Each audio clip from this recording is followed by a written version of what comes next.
Welcome to MiConvert. In this tutorial, I will show you how to convert loss files to SKP format, completely free and online. Open your browser and search for loss to SKP MiConvert.com. Click on the first result to go straight to the converter. You are now on the loss to SKP converter page. The interface is clean and easy to use.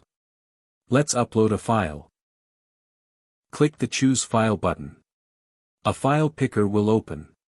Select the loss file you want to convert, then click Open. Your file is loaded and ready. You can see the file name, size, and destination format. Click Convert now to start the conversion. The conversion is in progress. You can see the progress bar moving. This usually takes just a few seconds. Done.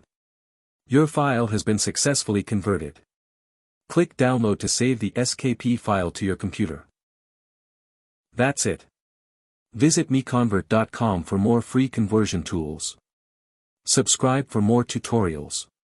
Thanks for watching.